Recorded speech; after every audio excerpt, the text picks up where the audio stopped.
The wind howled through the forest like a beast in mourning. Snow spiraled down from the heavens, blanketing the trees and smothering all sound, save the crunch of boots and the ragged breath of a man who had clearly not been built for such a world. Yorick tightened the fraying scarf around his neck, trying to will warmth into his skin. His military-grade jacket had held up in worse weather on Terra's ice moons. But nothing could quite prepare him for the savage cold of exiled lands on Elvenar. This place didn't just freeze your flesh, it reached inside and tried to freeze your spirit. He stumbled forward through the pine woods, guided only by a faint energy reading on his tracker. The beacon he'd followed had to be old tech, something that pulsed in a strange frequency loop, almost intentionally hidden. Yorick had never been one to believe in ghost signals, but this one, it had drawn him like a moth to fire. He was just about to give up when he saw it. A cabin, tucked between thick trunks, its rooftop heavy with snow, windows glowing faintly with firelight. It didn't look like much weathered wood and primitive design, but to a man nearly frozen to death, it might as well have been a palace. Yorick approached slowly, hand resting on the blaster holstered at his hip. The war had taught him never to trust appearances. Then the door opened and she stepped out. His breath caught. She wasn't human. That much was clear. Her skin was pale silver, with a faint shimmer. Her long white hair glowed softly against the darkened backdrop of pine. And her gown, if it could be called that, looked like something out of an ancient fairy tale, elegant, and studded with glimmering ice-like stones. Her eyes, though, they were impossibly blue, cold, and furious. "What do you think you're doing?" She snapped in flawless standard galactic. Yorick blinked, snow falling from his lashes. Trying not to die, her eyes narrowed. "You're human." "I checked." She exhaled sharply, muttering something in a language he couldn't place. Yorick tilted his head. "Are you going to shoot me, or shut up, human?" she hissed, grabbing his sleeve. "We're freezing! Get in my bed now!" "What?" Yes. Didn't give him time to process. She yanked him inside with a strength that didn't match her lean figure. The door slammed behind them, sealing out the deadly wind. Inside, the cabin was warmer than expected. A fire roared in the stone hearth. The walls were lined with old books, data crystals, dried herbs, and what looked like a disassembled plasma cannon, and the bed, massive, draped in pelts, dominated the center of the room. Yorick blinked again. "Okay, so when you said I meant exactly what I said." She turned, already stripping off her outer robes. "You're dying of exposure." "So my shared body heat is more efficient than blankets." "You could have just said that without making it sound like I don't care how it sounded." "You want to live or not?" Yorick sighed and started unzipping his jacket. "You're not exactly a people person, are you?" She gave him a side glance, her expression unreadable. "People didn't exactly treat me like one." He slid off his boots and climbed in beside her. The heat from her body was shocking like a living furnace. She wrapped her arms around him without hesitation, pulling him close. "I don't even know your name," he muttered. "Thalvina." He raised a brow. "Fancy. I'm Yorick. I don't care." "I figured." They lay in silence, save for the crackling fire and their shared breath. Slowly, the numbness in his fingers faded. His heartbeat steadied. The world outside remained frozen and hostile, but in here, in this strange little cabin with a furious alien wrapped around him, he felt oddly safe. After a long pause, he spoke. "Why are you out here?" Her voice was distant, guarded. "Because I disobeyed a royal decree. They call it exile. I call it freedom." He studied her face. "You were royalty. It was dangerous." Her eyes found his. "Are you going to report me?" Yorick shook his head. "I just follow signals. Yours popped up. I'm not here to arrest anyone." "Then why are you here? I could ask you the same. I asked first." Yorick hesitated. "I lost everything. The war, the aftermath. Earth's not what it used to be. I needed to disappear. Guess I did." She looked at him long, then finally nodded. "Then we're the same. Now you're clearly way more dramatic than I am." To his surprise, she chuckled. Once it was the kind of laugh that made you want to hear it again. Yarek awoke to the sound of snow ticking softly against the window panes like the whispered regrets of a storm. For a long moment, he didn't move, just breathed in the strange warmth of fur blankets, scorched wood, and something floral and sharp. Her scent, though. She wasn't in the bed anymore. He blinked, sitting up slowly. His muscles protested, not from cold, but unfamiliar softness. Outside it was still dark, though the subtle blue glow hinted dawn wasn't far. He pulled on his shirt, half expecting her to be standing there, sword drawn, ready to kick him out. But instead, she stood at the stone hearth, focused on a pot hanging over a small, controlled flame. The firelight caught her silvery hair, making her seem more spirit than woman. "You're awake," she said without turning. Hard not to when someone kicks all the heat out of the bed. She turned her head slightly, expression flat. "You're still alive? That's a win." Yarek swung his legs out and stretched. "That's one way to put it." "How long was I out?" 6 hours. "You needed it? You watched me sleep?" "I'm trained to watch everything that breathes near me." He gave a soft whistle. "Charming. Wouldn't last an hour where I come from?" "Well, good news, I apparently can't even last 10 minutes out there." She didn't smile, but something in her posture softened. "I made broth," she said. "Not that your human palate will appreciate it." Yarek walked over and accepted the carved wooden bowl she handed him. It was hot, spicy, and oddly sweet, nothing like earth food, but after nearly freezing to death, tasted like heaven. They sat on the fur rug, eating in relative silence. Outside, the wind howled once, more as if angry at being denied a victim. "You still haven't told me," Yarek said, "why you sent that beacon." "I didn't." He blinked. "What?" She nodded. "I never activated it. That signal, it must have been triggered accidentally. The device is ancient. Maybe the cold shorted something. Convenient coincidence." She looked at him now, gaze sharp. "I don't believe in coincidences." Set the bowl down. "Then maybe someone wanted us to meet." She scoffed, but didn't deny it. Instead, she stood and crossed to a shelf filled with strange artifacts. A glowing orb, a cracked tiara, a dagger wrapped in leather. "I was a commander once," she said. "Of the Neolai fleet, I wore armor sculpted from lunar obsidian and gave orders that leveled cities." He raised a brow. "And now you knit socks in the forest?" She shot him a look. He shrugged. "Sorry. I deal with trauma through sarcasm." "I noticed." She touched the tiara gently. "They feared I would ascend the crystal throne, so they exiled me before I could." "I did. My soldiers died for it, all of them." Her voice cracked slightly. Yarek was quiet. "Then, you ever think of going back?" Her jaw clenched. "Every night." She turned away, her figure tense. "You don't look like someone who's given up," he said. "I haven't. I'm just waiting, healing, from betrayal, from hope." That silenced him. Then came a sound, low and distant, metal on ice, something dragging. Thalvina's expression changed instantly. She reached under a loose floorboard and pulled out a long, sleek weapon, something between a sword and an energy pike. Garrick stood too. "What is it?" She peered through a slit in the window. "Scouts. Yours." "No, hunters," he frowned. "For you." "For us." The hunters were Cyberwolf's four-legged drones forged in the deep labyrinths of Kalmarian, programmed to sniff out life signatures and collect targets marked for bounty. And judging by their jagged build and dull red eye sensors, these weren't. On a diplomatic mission, Yarek grabbed his blaster.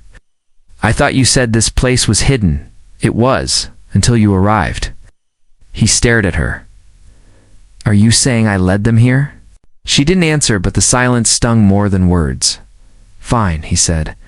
"Then let's make sure they regret finding us." Thalvina smirked, just barely. "Now you sound like someone from my world. They moved fast." She doused the lights. He covered the windows with frost canvas. Together they took positions by the door and along the back wall. They'd have one shot before the wolves breached. "I've only got 8 charges left," Yarek whispered. "I've got 6 plasma knives, and an overcharged heart full of rage, she replied. He grinned, despite the tension. Romantic. Then the door exploded. The first wolf leapt in, metallic claws tearing up the wooden floor. Yarek fired, catching it mid-air. Sparks erupted, and it hit the ground with a thud. The second was faster lunging for Thalvina, but she spun, slicing it clean in half with a shriek of energy. A third wolf crashed through the window, pinning Yarek against the wall. He grunted, wrestling it with all his strength as its jaws snapped inches from his face. Thalvina drove her blade into its back, and twisted. Yarek gasped for breath. You owe me 8, she snapped. As the last 2 drones circled them, they fought back to back, each strike precise and vicious. When the final wolf finally fell, limbs twitching, the silence afterward was deafening. Yarek collapsed to one knee. So this happened often? Thalvina was breathing hard. Not since I stopped being hunted, until now. He looked up. They were after you? Her face was grim. No, you. They buried the wreckage under snow and debris, hiding the evidence. But the reality couldn't be buried. They knew about me? Yarek said as they sat by the fire again, bandaging cuts. Thalvina nodded. The moment you crossed the atmosphere, they tracked you. Your species is rare here, valuable. Some trade in your kind for data crystals and royal access. Now that's horrifying. She looked at him, more thoughtful now. But they didn't just want to capture you. They wanted you dead. They were willing to come here to do it. Which means I'm worth something. Or dangerous. Both. He met her eyes. So what now? She didn't blink. We prepare. You may have brought death to my doorstep, but you also brought purpose. And warmth. You're welcome, he said dryly. She touched his hand, then surprising both of them. I meant what I said last night, she whispered. You and I, we are the same. We stared at her, feeling something shift inside. Then we fight. The same battle. Yes, she said. Together. And the storm raged outside, but inside, the fire grew stronger. The next morning brought silence. No storm. House. No drones. Just the distant, uneasy calm of snow settling across the exiled wilderness. But inside the cabin, it was anything but still. Yarek stood shirtless, breath fogging slightly in the cold morning. Air, sharpening a blade with a smooth rhythm that betrayed his Earth's military training. Across from him, Thalvina moved like a shadow through the cabin. Donning her segmented exo-armor piece by piece, they weren't waiting for another attack. They were preparing to strike first. Those wolves were just scouts, she said, strapping a bandolier across her chest. The ones coming next will burn everything. Yarek didn't look up. Then we burn first. She arched a brow. Are all humans this reckless? He paused, then offered a faint smirk. Only the interesting ones.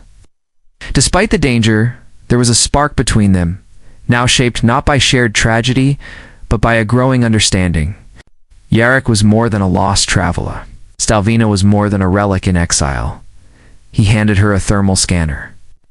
There's a facility. I spotted it on my ship's mapping grid before it crashed, northwest of here. Looked abandoned. Maybe we can scavenge weapons. A comms relay. Something. She studied the scanner. That's no facility. It's a war nest. War nest? Hidden base used by rebel remnants? My people built them during the Crystal Rebellion.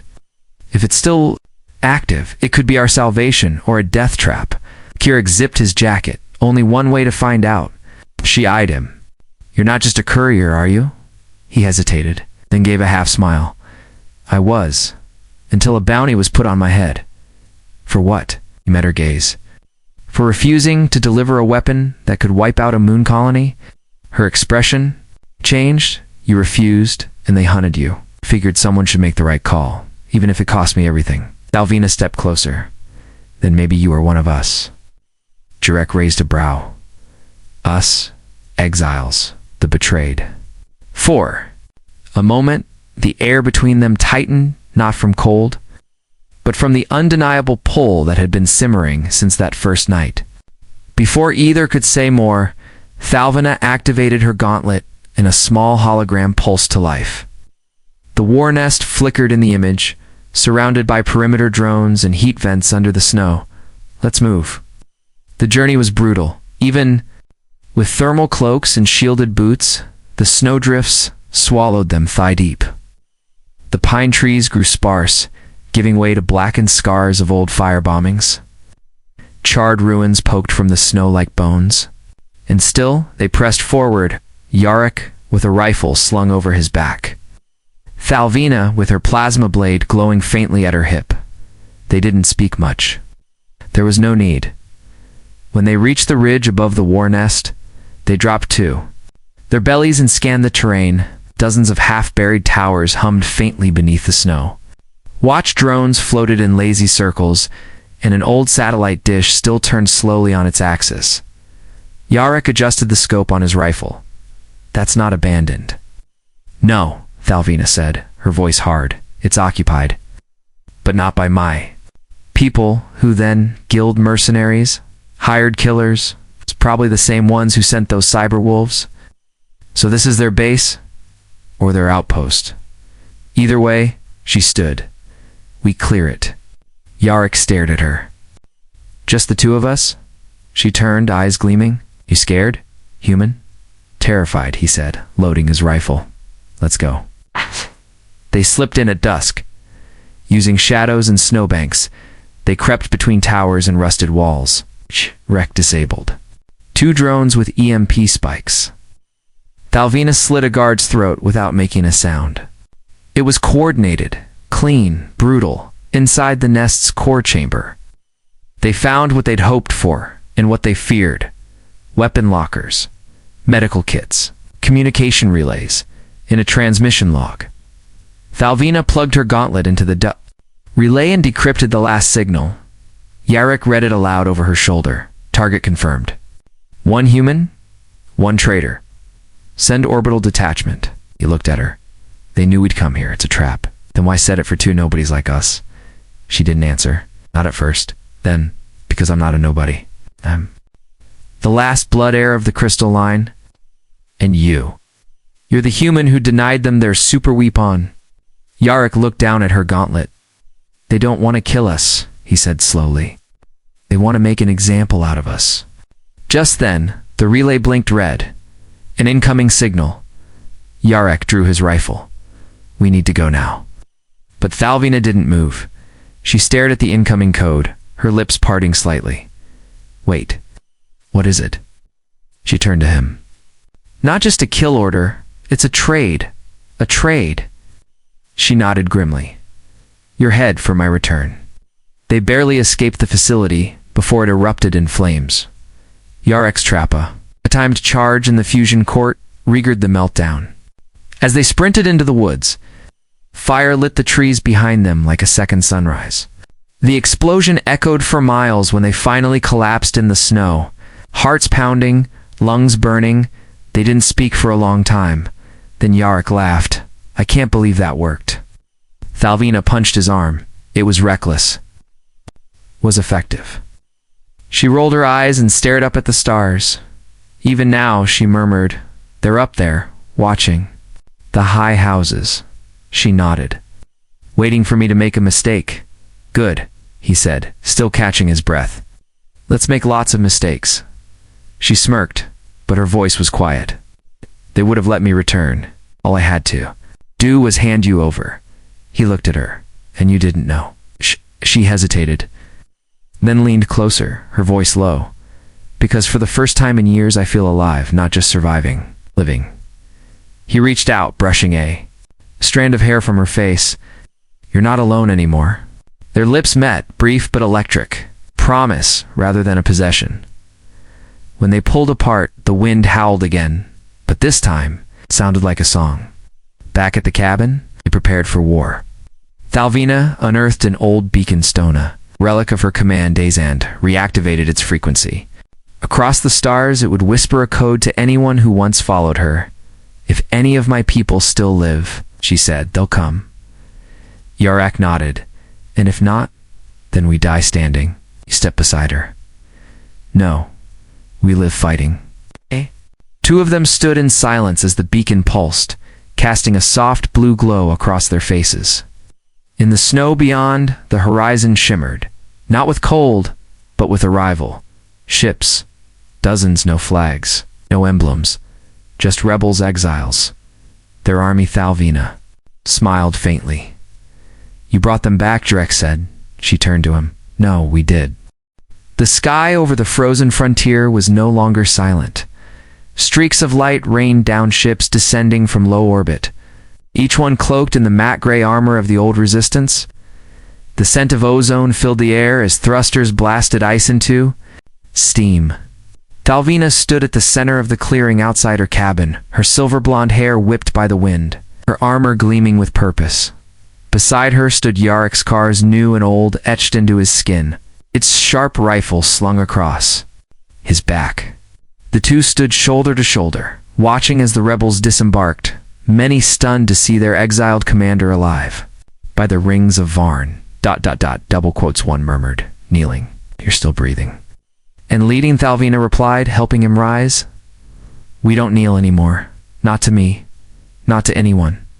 The rebel soldier nodded, stepping aside as others joined. Within moments, 24 warriors formed a loose ring around Hurskard, ragged and hungry for purpose. They had fled, scattered like leaves when the Crystal Rebellion fell. But her signal had rekindled the fire. Yarek leaned close. That's quite a fan club. Thalvina smirked. They're not fans. They're family. Forgotten, betrayed. Just like us. Suddenly, a shrill whine echoed through the air. All heads turned skyward from the clouds above. A massive warship emerged, sleek, dark, marked with the gold sigil of the high houses. An orbital drop vessel broke from its hull, hurtling toward the surface like a spear. The enemy had arrived. No more scouts. No more wolves. This time, they brought an army. The battle began at twilight. Missiles screamed through the forest, erupting. In waves of snow and flame, drones swarmed like wasps, cutting down trees and scorching the ground. But the exiles had prepared. Rebel snipers took up positions in the ridges. Thalvina led a flank of shock troopers in a sweeping arc, carving through the enemy's eastern line with brutal efficiency. And Yarek? He became something more than a courier, charging through the chaos. He pulled wounded rebels to safety, rigged improvised bombs, and even hacked an enemy Cum's tower to feed them false coordinates. Where he went, the tide shifted. His name spoken, in growls and shouts, became a war cry. Thalvina watched him work with awe. You fight like someone who's lost everything, one rebel said to her. She replied, voice cold. He fights like someone who refused to lose anything ever again. Still, the enemy was vast, and as the sun dipped below the horizon, the warship above began charging its orbital cannon. That cannon can glass this entire sector, Thalvina said, staring at the sky. Then we stop it, Yarek replied. With what? He grinned. They boarded the dropship stolen from the enemy's western flank. Yarek piloted. Thalvina calibrated the plasma coils. Neither spoke much. Their silence was in fear, but focus. As they ascended, the war below faded into a flicker. The stars opened before them, and the enemy ship loomed like a monolith. Its surface bristled with weapons and defense grids. See that? Yarek pointed. Emergency maintenance tunnel, under the main dish. How do you know it's not shielded? I don't. But if we wait, that cannon fires and everything we just fought for melts. Thalvina smiled grimly. Then let's be legends. They hit the boosters. The ship screamed through orbit, evading automated fire by inches. Yarek's hands flew across the controls while Thalvina held onto the hatch lever, counting seconds. First, firing a grappling bolt into the enemy hull. Thalvina followed, rolling across the plating and coming up blade first. Alarms wailed as they cut through outer bulkheads. Inside the warship, chaos erupted. They moved like shadows, silent, fast, deadly. Yarek lobbed charges onto coolant nodes, while Thalvina decapitated guards in shimmering bursts of silver light. Every corridor brought them closer to the cannon's core. When they reached it, they stared in awe. The reactor chamber pulsed with raw energy 10 times larger than anything they'd seen. One misstep, and it would vaporize them both, Alvina pulled a power conduit from her gauntlet. This will trigger a chain reaction, big enough to destroy the ship. You sure? She looked at him, not even a little. He smiled. Then let's hope we live long enough to laugh about it. They made it back to the dropship just as the cannon began its final firing cycle. The warship's alarms changed pitch, rising from red to black.